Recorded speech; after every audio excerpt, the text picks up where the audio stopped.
Урматтуу Москва шаарындагы мекендештер, Умбем клиникасы төмөнкү кызматтарды сунуштайбыз. Педиатр, гинекология, стоматология, неврология, хирургия, кардиология, лор, УЗИ жана башка. Андан тышкары массаж жана бардык лабораториялык анализдер. Толук маалымат +7 925 103 22 77. Биздин дарек Москва шаары, метро Нахимовский проспект, Сивашская 7, корпус 2. Сиздин ден соолугуңуз биздин камкордук. Уважаемые коллеги, дорогие друзья, прежде всего хочу выразить признательность всем вам за то, что вы приняли приглашение и приехали в Санкт-Петербург на традиционную уже неформальную предновогоднюю встречу лидеров стран-участниц Содружества независимых государств. То, что мы еще раз собрались в таком дружеском кругу, на мой взгляд, красноречиво свидетельствует о нашем стремлении и далее сообща выстраивать сотрудничество на пространстве СНГ в духе подлинного стратегического партнерства, взаимной выгоды и учета интересов всех стран. Поэтому предлагаю сегодня вместе подвести итоги работы Содружества независимых государств в 2022 году, поговорить о планах на перспективу и, разумеется, обсудить волнующие нас всех вопросы региональной и международной повестки. В уходящем году многоплановое взаимодействие наших государств развивалось в целом успешно. Это подтверждает устойчивый рост товарооборота между нами и Россией со всеми странами СНГ. За январь-октябрь он увеличился на 6,6% до 81,5 миллиарда долларов. И есть основания рассчитывать, что по итогам текущего года он достигнет 100 миллиардов долларов. Все это происходит на фоне непростой ситуации, вызванной волатильностью на глобальных рынках, неблагоприятной мировой экономической конъюнктурой, а также санкционным давлением со стороны некоторых стран. Страны СНГ стали более активно переходить во взаимных расчетах на национальные валюты. По линии Содружества предпринимались скоординированные меры, нацеленные на импортозамещение и обеспечение технологического суверенитета, самостоятельности, наращивание совместного промышленного производства и научного потенциала. Как результат, укрепился экономический и финансовый суверенитет государств Содружества. Динамично развивались внутренние рынки товаров, услуг и капиталов, углубилась региональная интеграция.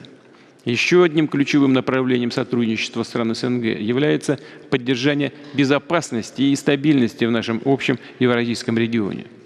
К сожалению, вызовы и угрозы в этой области, прежде всего извне, с каждым годом только растут. Приходится признать, к сожалению, и то, что между государствами-участниками Содружества также возникают разногласия.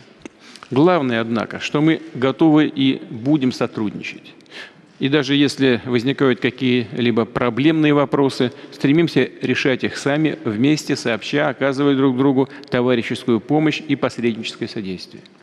Именно в таком конструктивном ключе страны Содружества взаимодействуют по тематике борьбы с терроризмом и экстремизмом, трансграничной преступностью, незаконным оборотом наркотиков и коррупцией.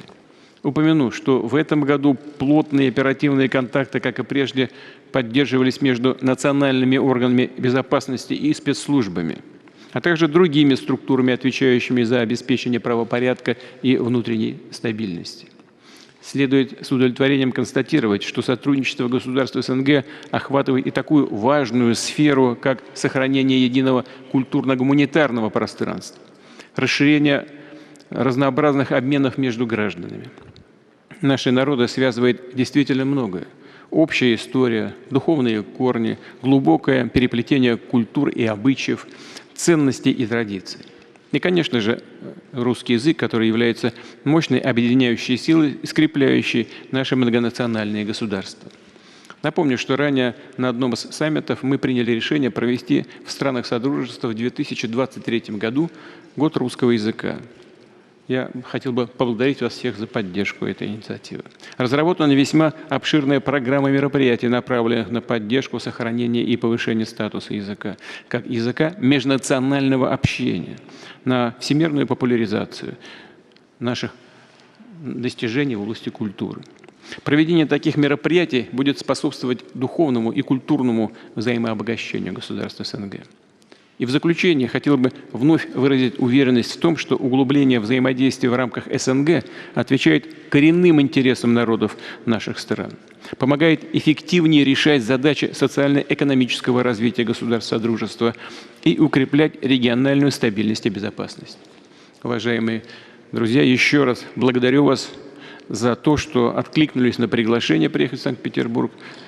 Это было общее желание, мы неоднократно к этому возвращались, но все-таки формально это инициатива России, и я вам благодарен за ее поддержку. Я от души поздравляю с наступающим Новым годом. Желаю вам, вашим родным, близким, гражданам ваших стран здоровья, счастья, благополучия и процветания. Благодарю вас за внимание.